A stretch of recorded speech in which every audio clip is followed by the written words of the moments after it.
Bom dia, meu nome é Paulo Carvalho, sou professor do Departamento de Engenharia Elétrica da UFC e hoje vamos iniciar a segunda parte do nosso curso de geração fotovoltaica com foco na irradiação solar. Então vamos aqui focar no recurso, né, a origem do recurso energético que vai ser aí o acionamento para a geração fotovoltaica. Alguns dados gerais, né? Fonte aqui Wikipédia, do Sol, concentra aí aproximadamente 99,9% da massa do sistema solar. A massa aí 332 mil vezes maior do que a da Terra, um volume de 1.300.000 vezes maior do que a da Terra. A distância média aí da Terra ao Sol é cerca de 150 milhões de quilômetros, que na astronomia é chamada uma unidade astronômica, né? Logicamente isso é uma distância média, já que a trajetória não é circular, né?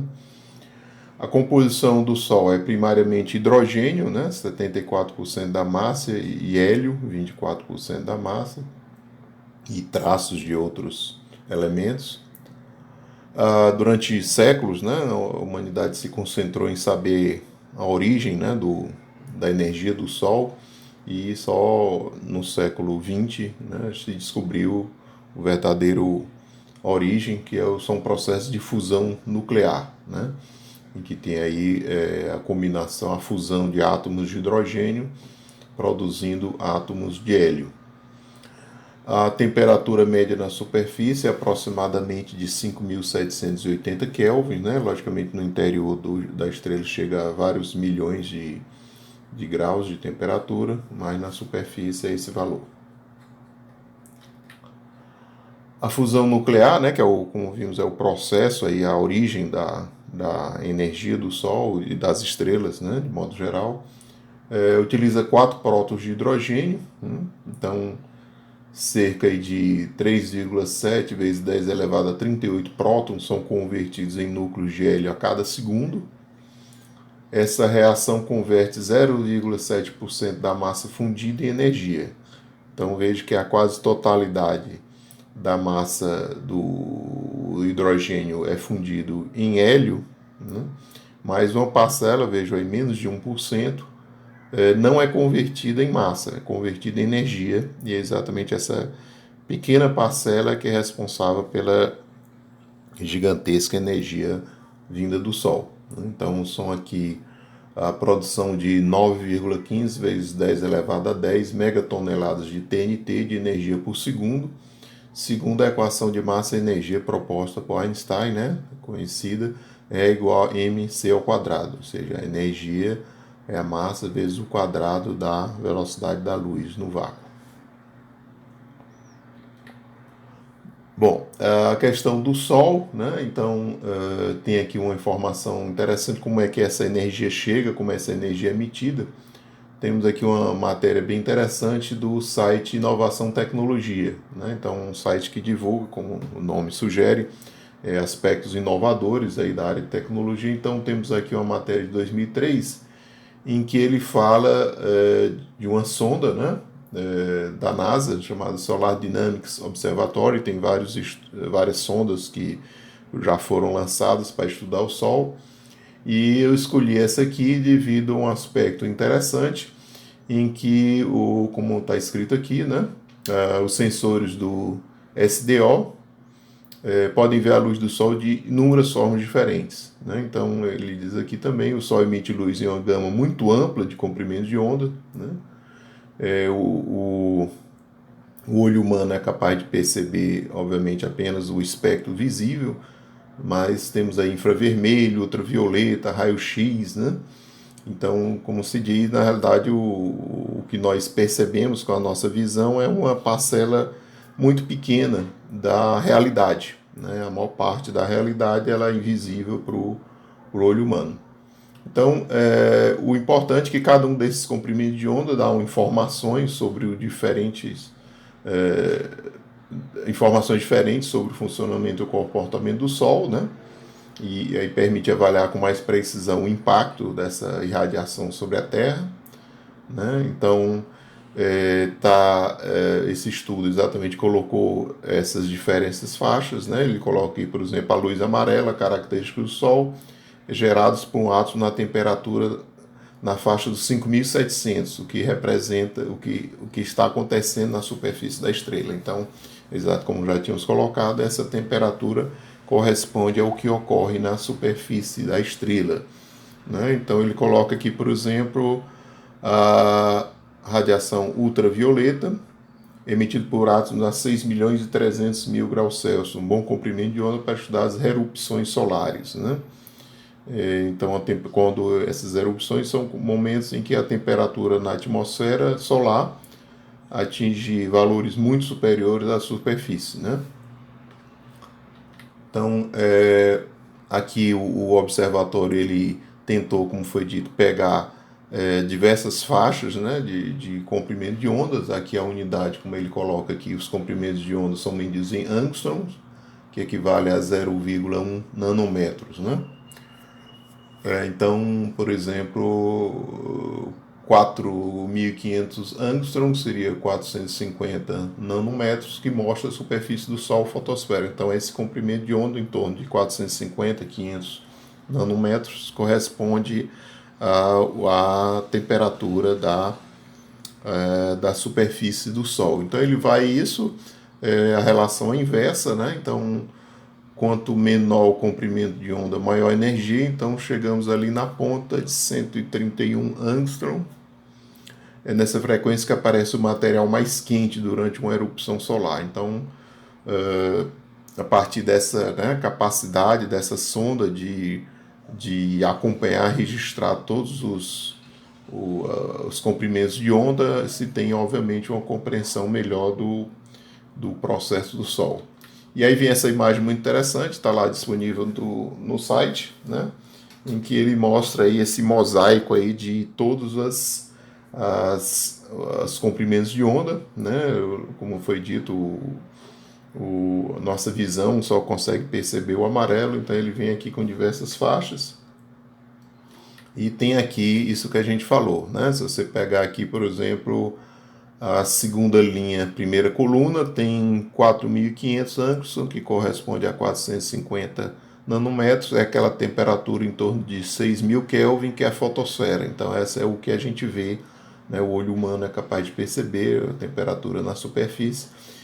E você vê aqui até na terceira linha, você tem aqui valores menores de comprimento de onda, são temperaturas aí em torno de 10 milhões de Kelvin, né? São regiões aí de elevada energia, de elevadas temperaturas, e com isso a gente tem essa informação importante que nós temos todos aí o que é lançado ao espaço, né? O que chega, por exemplo, aqui à Terra, obviamente uma parcela bastante pequena de tudo que é emitido, chega em diferentes comprimentos de onda.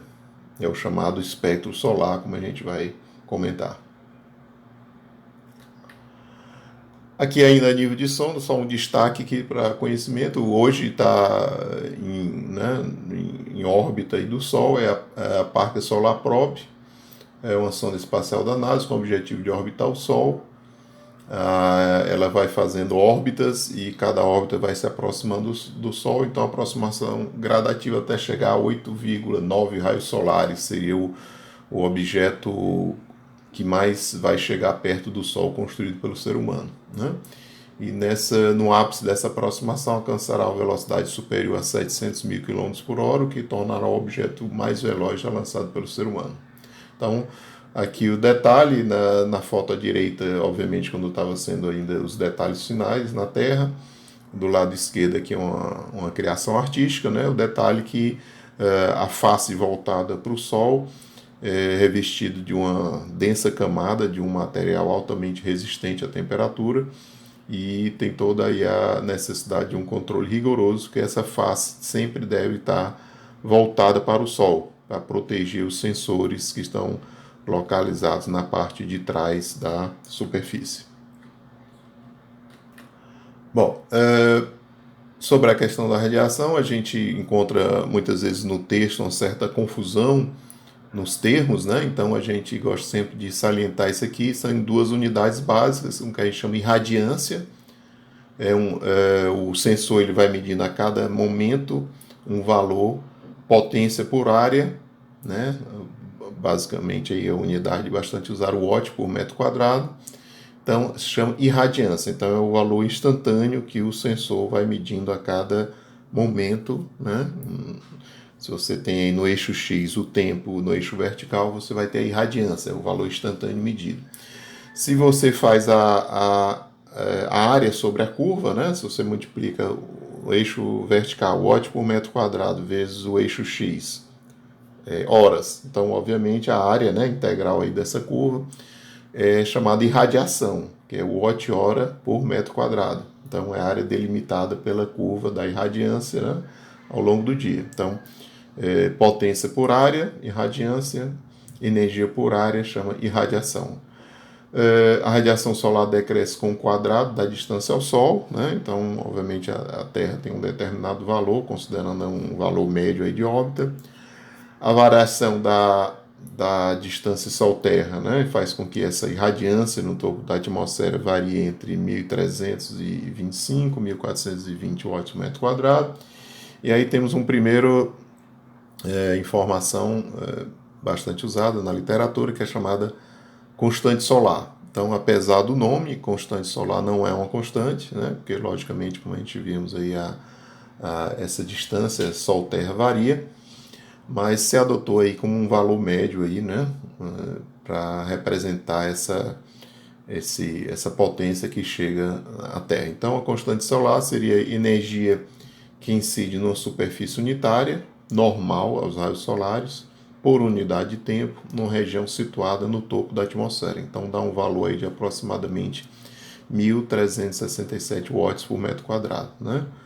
Aqui só por curiosidade, né, que está muito comentada aí a questão do envio de sondas a Marte, então todas elas devem considerar, por exemplo, um nível bastante menor, né, devido à maior distância. Então Marte aí abaixo de 600 watts por metro quadrado a potência por área que chega no topo da superfície, no topo da atmosfera do planeta. E aí vamos o espectro solar, né? Então veja aqui no eixo vertical a gente tem a irradiância, né, o watt por metro quadrado. Aqui no eixo X tem comprimento de ondas nanômetros. Nós temos aqui, como já comentamos, 3 faixas, né? Então quanto menor o comprimento de onda, maior a energia. Então aqui a faixa de menor comprimento de onda nós temos a ultravioleta, tá? Menor comprimento de onda. Nós temos aqui a faixa do visível, tá? Em torno aí de 400 e 750 nanômetros, com um pico aí em torno de 500. E temos o infravermelho, que são comprimentos de onda aí superiores a 750 nanômetros. Então, a gente observa aqui a irradiância espectral no topo da atmosfera. Então, é aquela região ainda não perturbada pela atmosfera. Então, esse em amarelo é o que chega no topo da atmosfera. E observamos a irradiância espectral ao nível do mar. São essas áreas em vermelho, né? Então, o que a gente observa, logicamente, que a atmosfera ela funciona como um elemento atenuador, né? Além de reduzir essa irradiância, observe que tem vales, tem regiões cortadas, então a atmosfera funcionando aí como filtros, né? Então, observe uma das que é mais destacadas é a radiação ultravioleta, que reduz bastante a atmosfera, reduz bastante o nível de radiação ultravioleta que chega na superfície da Terra. E exatamente essa redução, né, essa proteção da atmosfera foi um dos elementos aí que garantiu o surgimento da vida na Terra, já que a radiação ultravioleta ela traz prejuízos à saúde, né, o que é bastante conhecido, que é o câncer de pele. Então, a radiação ultravioleta é um dos elementos que causam mutações em células que que com doenças se traduzem em câncer, né? Então a atmosfera tem essa propriedade, aí, essa característica de proteger a vida na Terra da radiação ultravioleta. Então, observamos esses cortes. Aqui também está marcado aqui corpo negro ideal, né? Então, o corpo negro seria esse emissor ideal de radiação, né? Então, o Sol aqui, a irradiância no topo da atmosfera corresponde aproximadamente, né? Veja que é um valor aproximado de um corpo negro ideal à temperatura que nós falamos lá da superfície do Sol, ok? Então, esse espectro é caracterizado pela temperatura da superfície do Sol, né? Então, cada estrela vai ter um espectro aí diferente. Luz visível corresponde a aproximadamente 46% do que chega, infravermelho 47%, ultravioleta 7%. Então, o ozônio, vapor d'água e dióxido de carbono absorvem radiação em certos comprimentos de onda, né? No caso aí que a gente falou, por exemplo, o ozônio tem essa propriedade aí de reduzir a participação da radiação ultravioleta que chega na superfície da Terra. Dentro ainda nesse tópico, uma relação aqui da física importante, a chamada lei de Wien, né? A lei que restabelece, lei que relaciona o comprimento de onda onde se situa a máxima emissão de radiação eletromagnética de um corpo negro e sua temperatura. Então, ele fornece onde é que é o pico lá do espectro, né? Então, o lambda máximo é dado por essa relação 3000 sobre T, em T é a temperatura da superfície em Kelvin, o lambda aqui em micrometros. No caso do Sol, nós temos aqui uma temperatura de aproximadamente 5.780, que é o que vai dar um lambda em torno de 519 nanômetros. Então, a gente sabe que é nesse comprimento de onda que vai estar o pico da máxima emissão de radiação da estrela, né? No caso exatamente aí, no caso do Sol, em torno aí de 519 nanômetros. Outra relação também importante, né, já pensando aí na nossa geração fotovoltaica, é energia e comprimento de onda, né? Primeiro entender o fótons, a definição aí, a luz pode ser entendida aí como emissão de pacotes de energia, então esses pacotes são os fótons, e a energia do fóton é dada por essa relação, né? E igual a hc sobre lambda, em que h é uma constante, a constante de Planck, e c é a velocidade da luz no vácuo. Então a energia, obviamente, como está vendo, é inversamente proporcional ao comprimento de onda. Então aquilo que a gente viu, a radiação ultravioleta, que tem um menor comprimento de onda, obviamente tem aí a maior quantidade de energia. Isso vai ser bastante importante quando estudarmos o mecanismo de conversão da célula fotovoltaica. Ainda sobre esse tópico da radiação, um conceito importante é chamado massa de ar, né? Muito usado a sigla em inglês AM, Hermes, e seria o quê? Um referencial de comparação do espectro da radiação solar baseado nos diferentes caminhos através da atmosfera. Então, obviamente, se eu estou no Equador ao meio-dia, né? Então essa radiação solar ela vai atravessar um comprimento mínimo perpendicular, que é a superfície. Se eu estou no sul da Argentina ou na Alemanha, uma latitude bastante avançada, no fim de tarde, logicamente a radiação ela vai percorrer a atmosfera em um caminho muito maior, né? Eu estou numa latitude inclinada, eu estou no fim de tarde, então essa variação desse percurso ao longo da atmosfera, a forma de quantificar isso é a massa de ar, né? Um fenômeno que a gente conhece na prática, quando o efeito do Sol vai se pondo e vai mudando a cor do Sol, exatamente porque o caminho que a radiação está percorrendo é diferente do que está, obviamente, ao meio-dia, por exemplo. Então, nós temos aqui a chamada AM0, a referência aqui seria o espectro solar no topo da atmosfera, quer dizer, não está ainda alterado, né, pela presença da atmosfera. AM1, Sol perpendicular à superfície. Então, a relação do AM é dado 1 sobre seno de gama S, em que o gama S aqui é chamado ângulo de altura do Sol. Então, temos aí a definição de ângulos importantes, né? Ângulo de altura solar, gama S, ângulo entre uma linha que une o local do observador e o centro do Sol e o horizonte, tá? Então, ele tem aqui um ângulo complementar, o ângulo de zênite, que é 90 menos gama S, e o ângulo de azimuth solar, o alfa S, que é o ângulo medido no sentido horário entre o norte geográfico e o ponto no horizonte diretamente abaixo do Sol. Né? Então vamos ver aqui uma figura, né?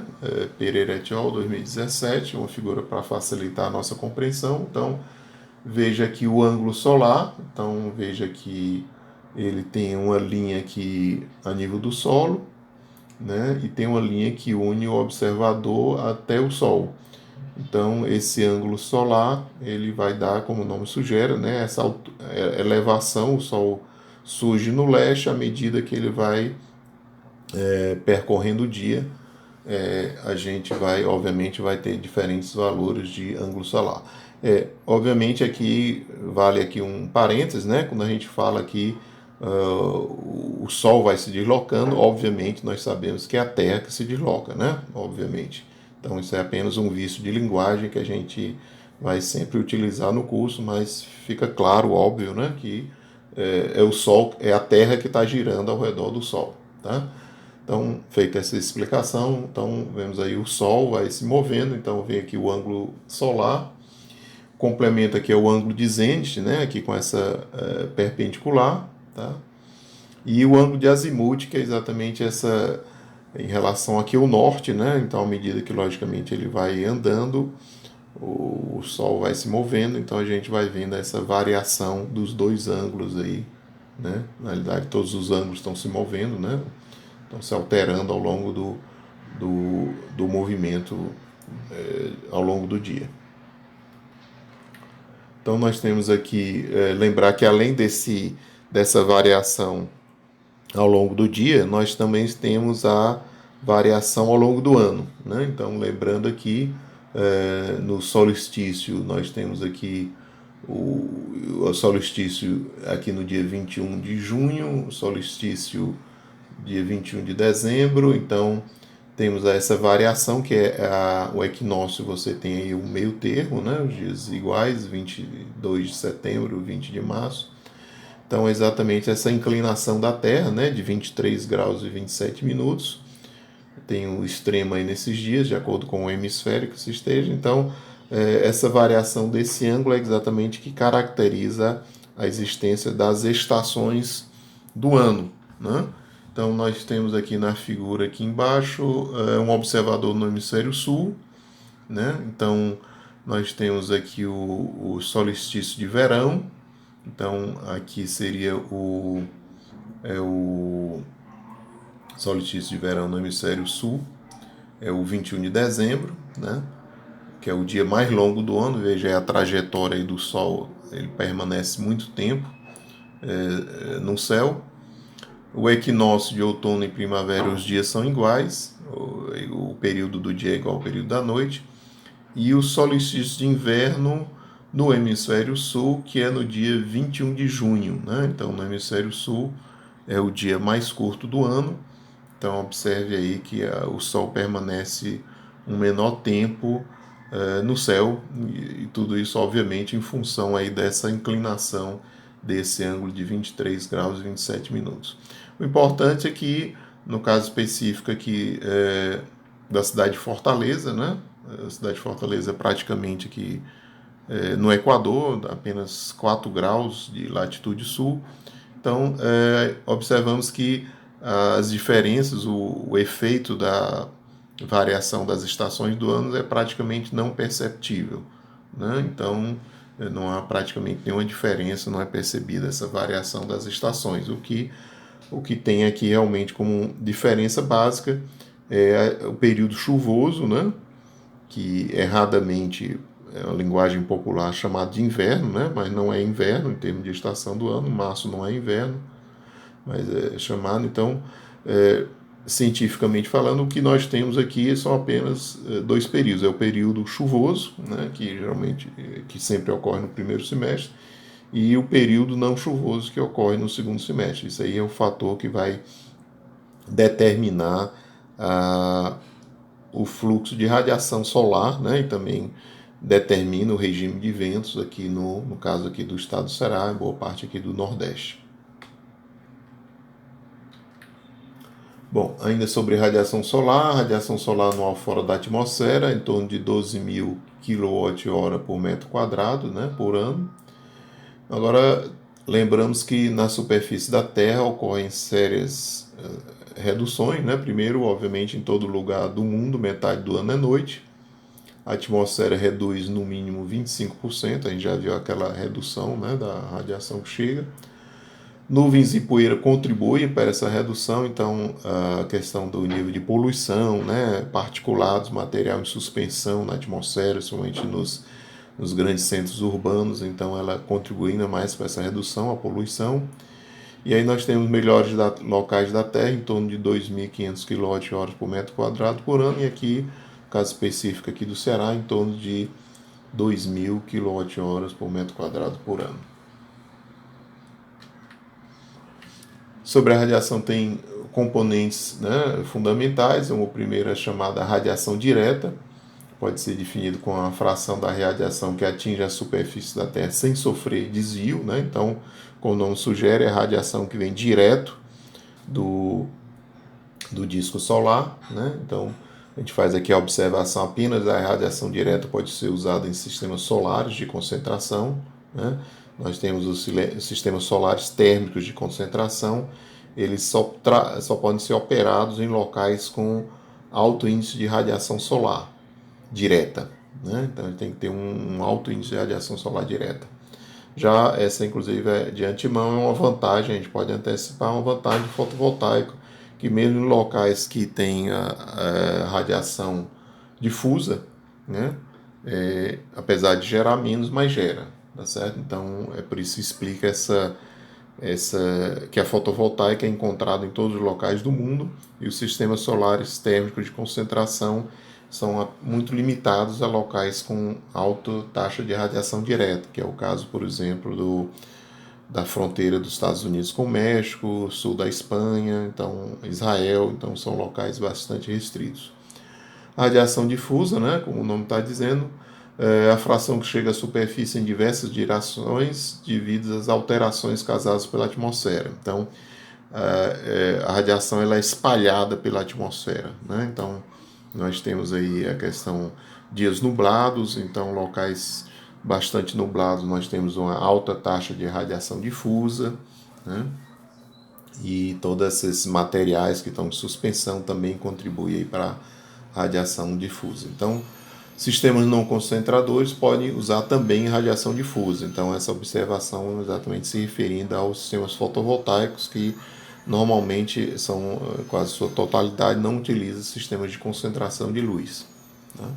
Nós temos aqui também o albedo, que é parte da radiação que é refletida no solo e incide em superfícies inclinadas. Né? Então a gente vai ver em alguns locais de latitudes elevadas, né? O sul da Argentina, Alemanha, podemos utilizar o fotovoltaico inclusive na vertical, em fachadas de prédio. Então, nesse caso, né, em superfície de vertical, fachadas de prédio, o módulo fotovoltaico ele está também recebendo essa componente que é refletida pelo solo. Então, essa componente é chamada de albedo, que logicamente é função do tipo de superfície. Então, por exemplo, uma das superfícies que mais reflete é a neve, né? Então tem uma alta taxa de radiação refletida. E finalmente a radiação total ou global é a soma das componentes direta, difusa e albedo.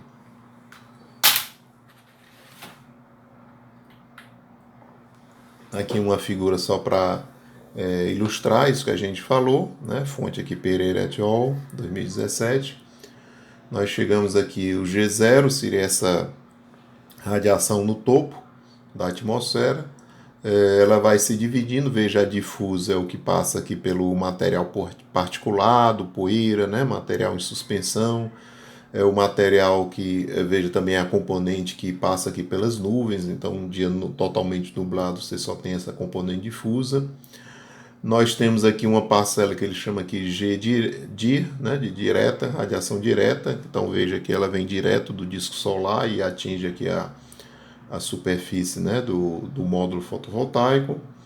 E temos aqui o albedo, né? Se o módulo estiver bastante inclinado, em elevadas latitudes, o módulo também vai receber esse componente aí do albedo, né? Então teríamos aí, no caso, a soma das três componentes, albedo mais radiação direta mais radiação difusa.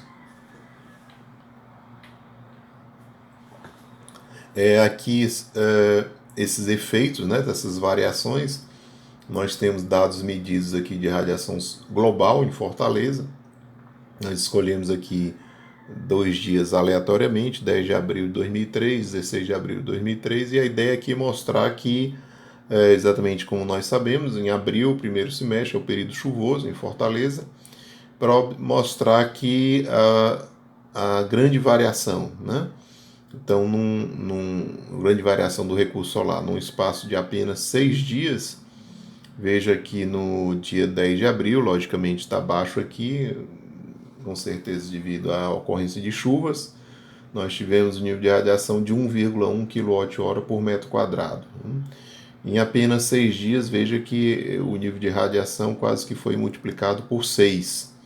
Chegamos no 16 de abril com 6,3 kWh por metro quadrado. Então, isso aí caracteriza a grande variação, que é exatamente, né, a principal desvantagem do uso da energia solar, no caso específico aqui para a conversão fotovoltaica, que é a intermitência, né? Então não há nada que possa ser feito, né? Essa intermitência é inerente ao processo natural, não tem como ser eliminada. O que pode ser feita é reduzir os impactos dessa intermitência, que vai ser objeto futuro aí de nossas conversas, né? Então veja aqui a grande variação do recurso, né? E aí vem aí uma reflexão maior, que hoje é um tema aí de grandes debates aí na área, se é possível um futuro aí, né, para o ser humano, de um mundo com 100% baseado em energias renováveis, né? E uma das grandes barreiras, né, para alcançar esse nível é exatamente a intermitência do recurso solar. Aqui, por exemplo, mostramos aqui em abril, se a gente pegar dados aqui também em Fortaleza, medida aqui em setembro de 2003, observamos aí a variação, né? Que nós, exatamente no caso aqui específico de Fortaleza, corresponde ao período não chuvoso, né? E aí temos aqui, por exemplo, dias que praticamente perfeitos, né? Então, dias aí que praticamente sem nenhuma nuvem, tá? Então, mostrando aí essa variação sazonal, né, ao longo do ano.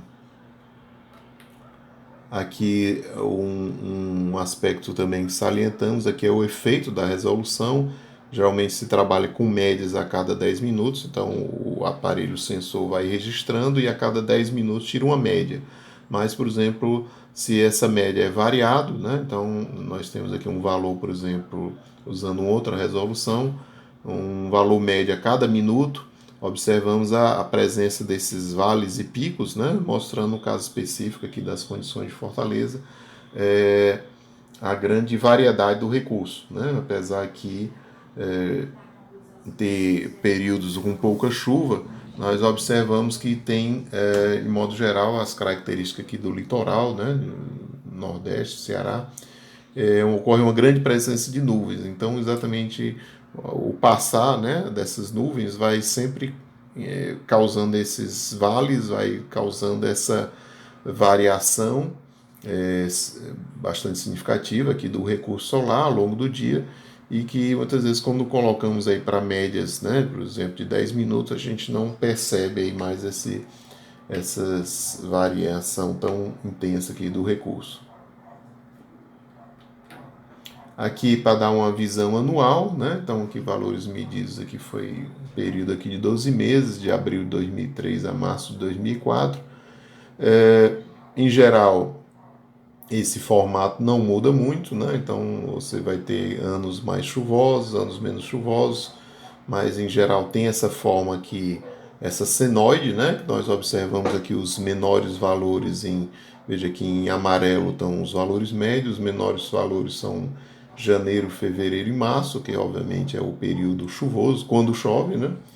E os maiores valores são aqui em agosto, setembro, outubro, que é o auge do período não chuvoso. Então, logicamente, de acordo, o que determina aí é a maior ou menor duração do período chuvoso. Então, isso é o elemento chave que, como já vimos, é a presença da chamada zona de convergência intertropical sobre o território do Ceará. Então, esse é o principal agente, né, que vai determinar aí a oferta do recurso solar e eólico também, né, como já vimos, sobre o estado.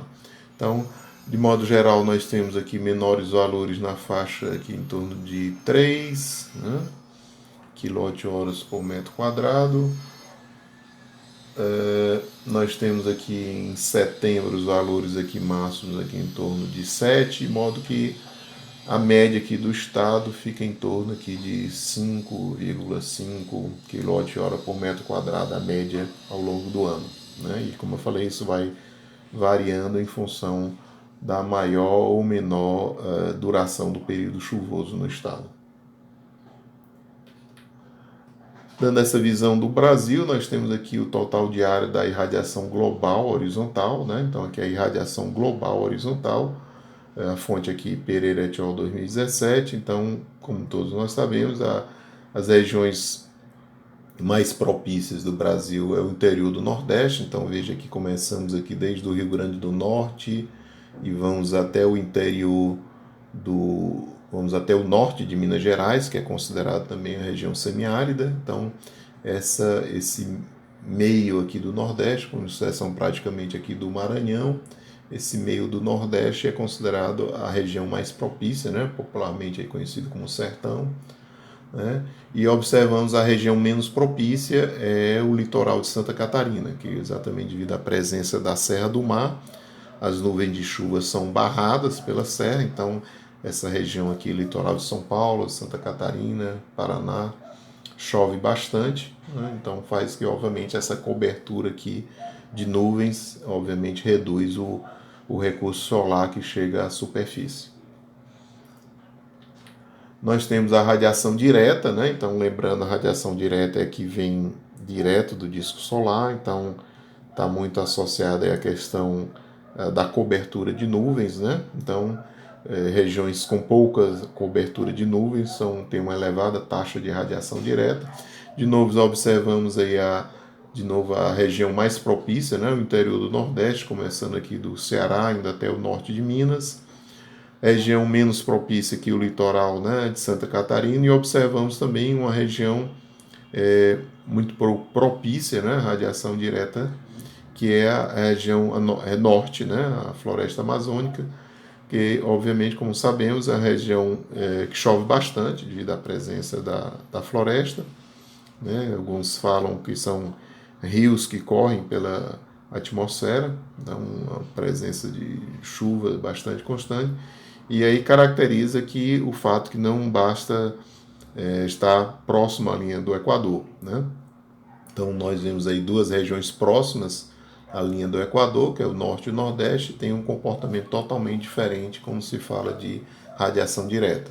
Então, mais uma vez, os projetos aí, por exemplo, de usinas termossolares de concentração, eles são sempre pensados aqui para o interior do Nordeste, norte de Minas Gerais.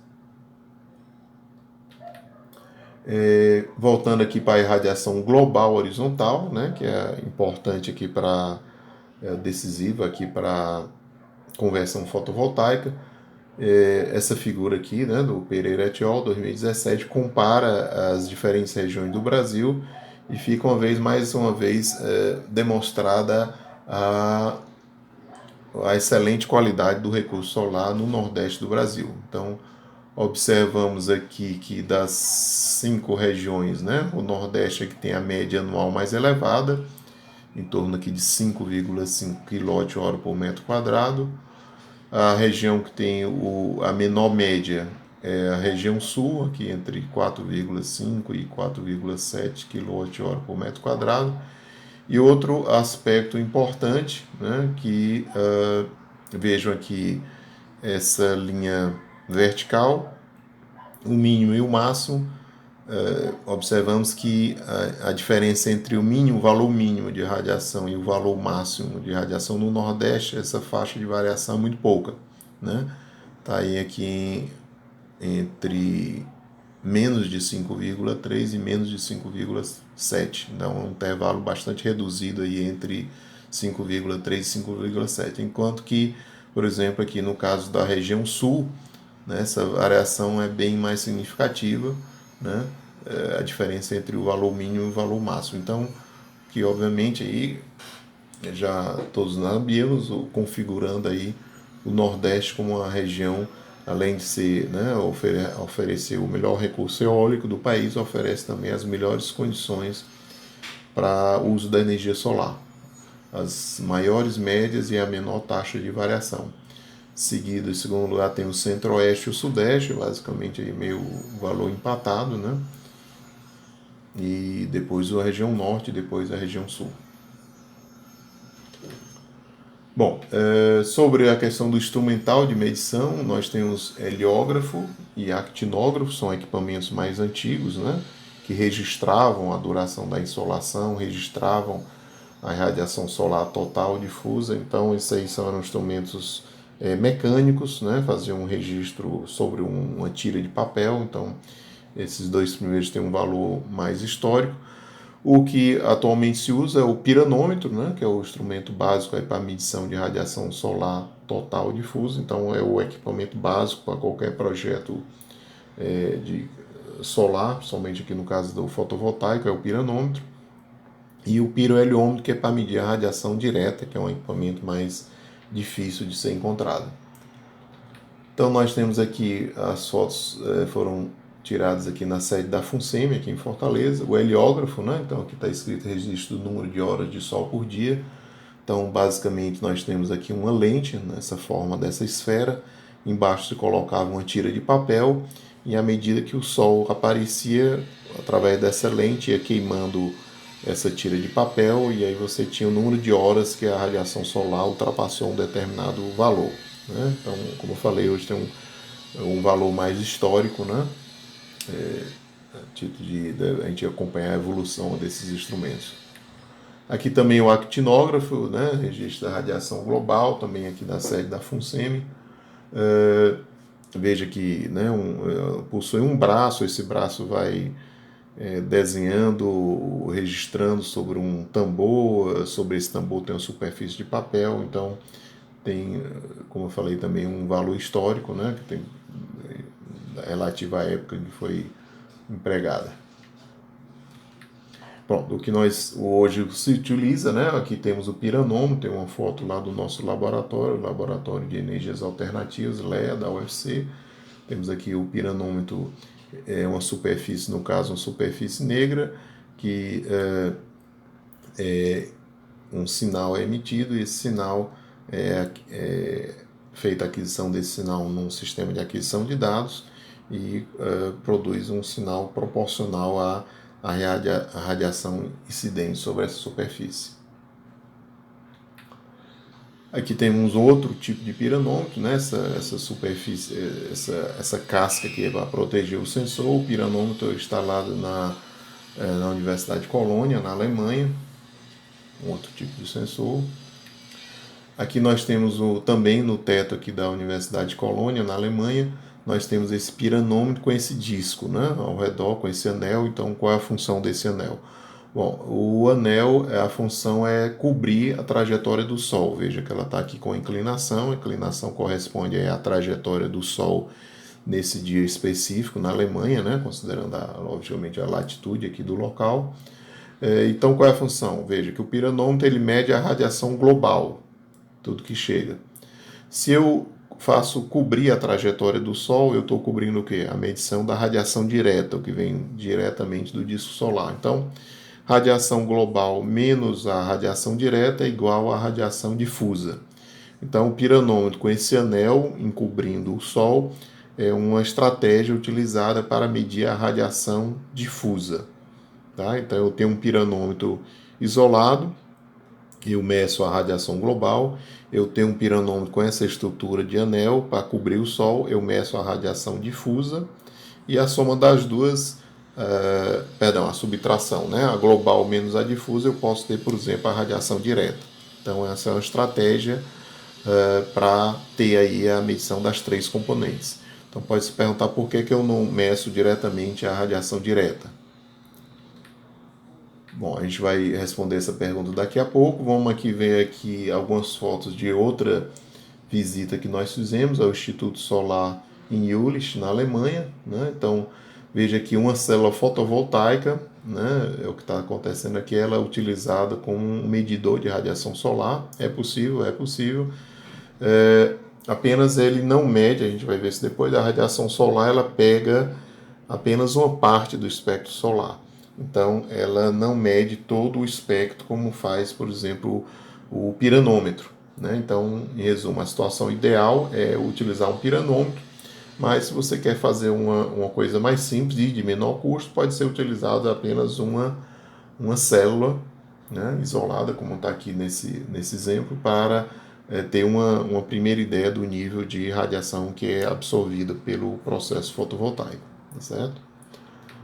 Aqui temos aquilo que nós falamos, né? Então veja que eu já tenho uma outra estrutura, um arco que cobre o Sol, cobrindo o Sol, como já foi explicado, e essa célula está medindo que a radiação global menos a direta, que é igual à radiação difusa. Então essa estrutura é para medição da radiação difusa, né? Aqui tem aquele elemento, né, que foi mostrado lá na sede da FUNSEMI. Então veja que a lente, as tiras de papel por trás, vai queimando, então vai mostrando aqui o número de horas de radiação solar ultrapassou um determinado valor. Aqui de novo aqui a célula como um instrumento, né, de medição de radiação global, aqui num plano inclinado, correspondendo lá à latitude da Alemanha. Bom, então a pergunta que eu tinha feito antes, por que não se mede exatamente a radiação direta? É possível com o piroheliômetro, mas o que faz com que esse elemento seja pouco encontrado, esse sensor, né, seja pouco encontrado, é o elevado custo. Porque esse sensor ele precisa de um mecanismo de dois eixos para acompanhar o Sol. Como ele está, entre aspas, sempre olhando para o Sol, eu tenho que acompanhar o movimento do Sol ao longo do dia e também tenho que corrigir a variação ao longo do ano com as estações do ano, tá certo? Então é uma estrutura de modo geral de custo bastante elevado, então praticamente o que se usa são as estruturas citadas anteriormente, né? O piranômetro e através daquele anel, né? Daquela faixa eu encuro o Sol, meço a radiação difusa. Aqui um sensor de temperatura, né? Então um sensor colocado dentro dessas estruturas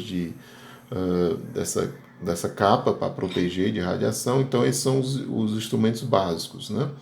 É o piranômetro e um sensor de temperatura ambiente, é o básico do básico para qualquer projeto fotovoltaico.